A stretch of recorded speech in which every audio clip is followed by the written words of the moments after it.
साथियों नमस्कार, कैसे हैं आप सब लोग। आज एक महत्वपूर्ण जजमेंट में डिस्कस करने वाला हूं ऑनरेबल दिल्ली हाई कोर्ट का। एक ऐसा फैसला जहां पर एक गवर्नमेंट का डॉक्टर जो है क्वेश्चन था और अल्टीमेटली उसको सक्सेस मिला प्रिवेंशन ऑफ करप्शन एक्ट में। मामला क्या था उसको हम समझेंगे और जिस समस्या में डॉक्टर साहब थे वैसी समस्या में लगभग हर व्यक्ति केस झेलता है एंटी करप्शन का, यदि उसके द्वारा सर्विस मैटर में या नियुक्ति क्षेत्र में या कोई इक्विपमेंट जो है खरीदने हैं उसकी खरीद फरोख्त में जो है धांधली की गई है, ऐसा आरोप एंटी करप्शन ब्यूरो या लोकायुक्त का है।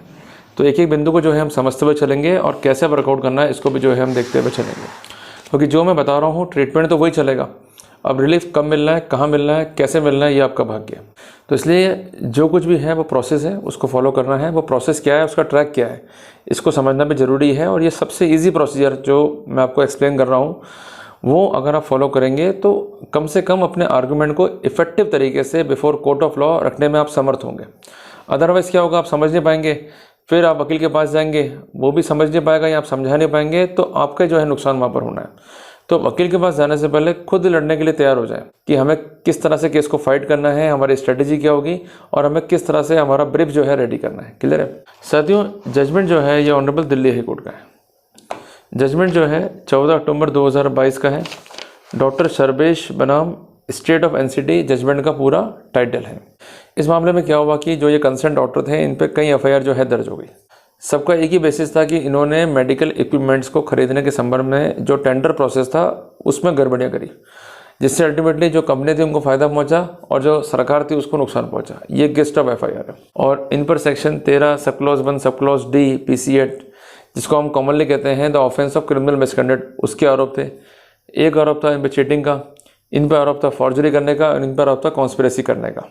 साथियों बेसिकली जो ये कंसर्न डॉक्टर है इनका कहना यह था कि मैंने कोई अपराध करा ही नहीं है, मैंने हमेशा ही सरकार की सेवा करी है, अपनी जो सर्विसेज थी उनको ढंग से सही तरीके से निर्वहन किया है और मुझ पर झूठे आरोप लगा के मुझे बदनाम किया जा रहा है। इनका कहना यह था कि मैं 36 साल में कभी भी कलंकित नहीं हुआ from the concern department to whom I had served with due honesty and sincerity। Even मैंने काम करा है DHS में, जिसको हम कहेंगे डायरेक्टरेट ऑफ हेल्थ सर्विसेज में। ये मेरी सेवाएं रही 24/8/2009 से। इसके अलावा मैं रहा मेडिकल सुपरिटेंडेंट। इसके अलावा मैंने DDO हॉस्पिटल में भी सेवाएं दी और 31/1/12 को मेरा रिटायरमेंट हो गया। पर रिटायरमेंट से कुछ समय पहले मीन्स 3-4 महीने पहले मुझे सस्पेंड किया गया। मैंने इस ऑर्डर को जो है चैलेंज किया ऑनरेबल कैट में। मेरे को वहाँ पर सक्सेस मिला, पर उस ऑर्डर को इन्होंने इम्प्लीमेंट नहीं करा ताकि मुझे फ़ायदे नहीं मिल सके, तो मैंने कंटेम्प्ट जो है पेश किया। इन द मीनवाइल डिपार्टमेंट भी जो है हाई कोर्ट पहुँच गया और उसने कंसर्न ऑर्डर पे जो है स्टे ले लिया। इन द मीनवाइल जो कंसर्न इंस्टीट्यूशन है उसको लगा कि भाई ये हमारे विरुद्ध जो है कंटेम्प्ट लगा देगा और कंटेम्प्ट प्रोसीडिंग चल भी रही थी, तो उस डर से इन्होंने मेरे विरुद्ध जो है 4 एफआईआर दर्ज करा दी on same cause of action, जो कि पूरा कॉन्कॉक्टेड है, फैब्रिकेटेड है, मुझे रिलीफ मिलना चाहिए। इनिशियली इन्होंने जो है अपने सबमिशंस दिए आईओ को to show that he is cooperating, और ये ज़रूरी स्टेप है। कभी भी आपके विरुद्ध एफआईआर है तो आप अपना ज्ञापन जरूर दीजिए, घबराइए मत कि आपका डिफेंस आउट हो रहा है। अगर नहीं बोलोगे तो वैसे ही वो जीत में। दूसरी बात है कि लिखना क्या है और समझाना कैसे है उनको कागजों में, ये सब तकनीक का विषय। तो इसलिए जब भी आप ड्राफ्टिंग करें तो आपका इंटेंशन क्या वो क्लियर नहीं होना चाहिए, बट डिफेंस के एंगल से जो भी लिखना है आपको उसके लिए सबसे अच्छा प्रोटोकॉल क्या है कि खुद ब्रीफ करें, मीन्स फैक्ट्स आपकी जानकारी में होनी चाहिए। उसके अलावा जो हम पे आरोप है उसको एनालिसिस करें, और तीसरी बात है कि एक प्रॉपर जो है ज्ञापन रेडी करें in the light of legal position. साथियों इस मामले में इनको इंटरिम बेल भी जो है मिल गई, और इनका कहना यह था कि पूरा का पूरा मामला जो है ये मेलाफाइड है। इन्होंने क्या तर्क दिए ये इंपॉर्टेंट थे। इनका पहला तर्क यह था कि मैंने कंटेम्प्ट दाखिल करा और उसके काउंटर ब्लास्ट में जो है ये कार्रवाइयाँ मेरे विरुद्ध की गई हैं। दूसरा कहना इनका यह था कि चार्जशीट जो है भले ही मामले में पेश हो चुकी है या होने वाली है, दोनों ही बातें, और यह तर्क रहा है स्टेट का भी, बट ये बार नहीं करता है रेमेडी ऑफ क्वेश्चन को। इन्होंने साइड किया judgment of honourable supreme court Joseph बनाम स्टेट ऑफ गुजरात, जजमेंट है 2011 वॉल्यूम 7 SCC पेज 59। तीसरा इनका कहना यह था कि एफआईआर जो है इम्प्यून्ड है, अब्यूज ऑफ प्रोसेस है। 10 साल एफआईआर को हो गए, इन्वेस्टिगेशन अभी तक कंप्लीट नहीं है, और डिलेड इन्वेस्टिगेशन, डिलेड चार्जशीट मेरे राइट्स को अफेक्ट कर चुकी है।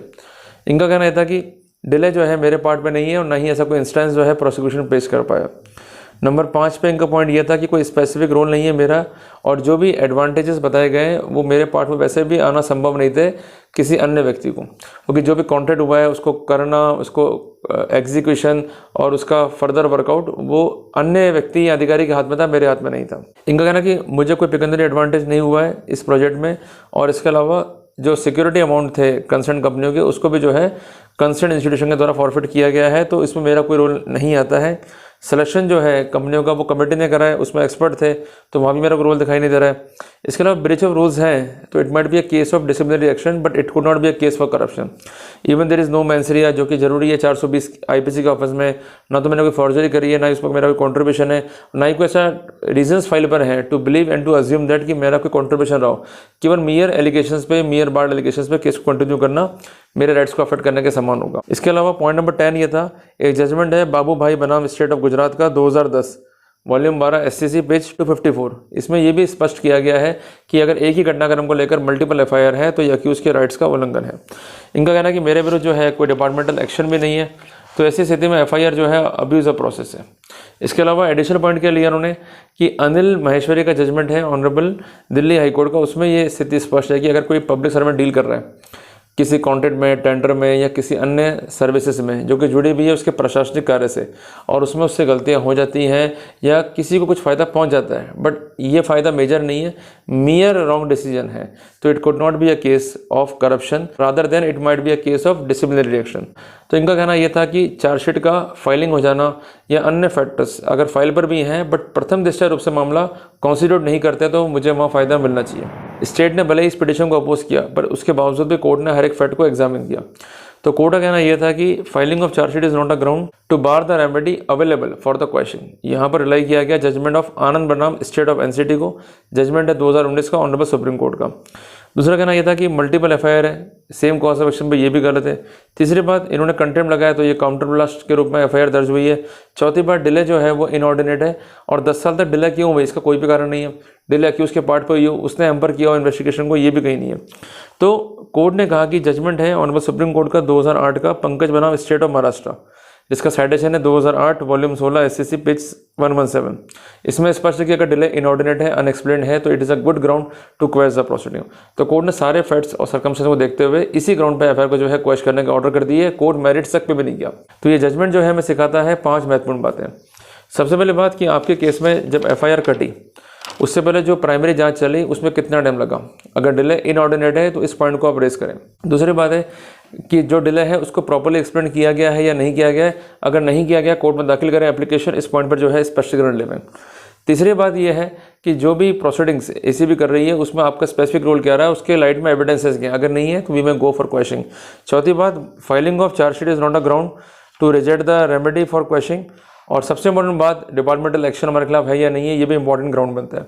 अगर डिपार्टमेंटल एक्शन नहीं है तो आप उस ग्राउंड पर भी एक्सोनरेशन क्लेम कर सकते हैं कि डिपार्टमेंट खुद जो है दोषी नहीं मानता आपको इस तरह की कार्रवाई के लिए। और ऐसे जजमेंट भी हैं ऑनरेबल एपेक्स कोर्ट के कि जहां पर राजीनामा हो गया परिवादी और आरोपी के बीच में, और CBI तब भी टांग अड़ा रही कि नहीं साहब प्रोसीडिंग क्वेश मत करो, वहां तक भी जो है प्रोसीडिंग जो है क्वेश करी है।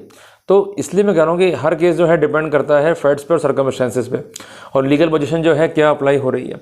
तो इसलिए फैक्ट्स को तसल्ली से पढ़ा करो, प्रॉपर्ली ब्रीफ करो, उस पर लॉ ढूंढो, उस पर आर्ग्यूमेंट करो, ताकि आपको रिलीफ जो है कोर्ट से मिल सके। अगर आप तैयार ही नहीं हो मेंटली फिजिकली तो वहाँ पर दिक्कत जो है आपके लिए होनी है। ठीक है जी।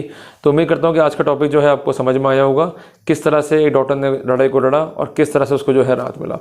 तो कुल मिला के ये तो एक सिंपल केस है, पर आप भी उस डॉक्टर की तरह एक एग्जाम्पल सेट कर सकते हैं उन लोगों के लिए which are still awaiting about a good decision on the subject named as anti corruption. तो इसलिए वर्कआउट करो, मेहनत पूरी करो, पॉइंट्स निकालो और पॉइंट पे जो है लड़ाई को लड़ो। अगर जितना काम आप करोगे तो उतनी वहाँ पर रिलीफ मिलने की संभावना रहेगी। अगर आप रहोगे वकीलों के भरोसे तो आप केस जीत सकते नहीं हो, ये मेरी गारंटी है। इसलिए खुद मेहनत करो, पॉइंट्स निकालो, फिर उनसे कंपाइलेशन करा के चेनिंग करा के फिर अपने को जो है आगे बढ़ना है, ताकि अपने को जो है तकलीफ नहीं हो। जल्दी मिलते हैं हमारे नए टॉपिक के साथ। टिल देन, जय हिंद, जय भारत।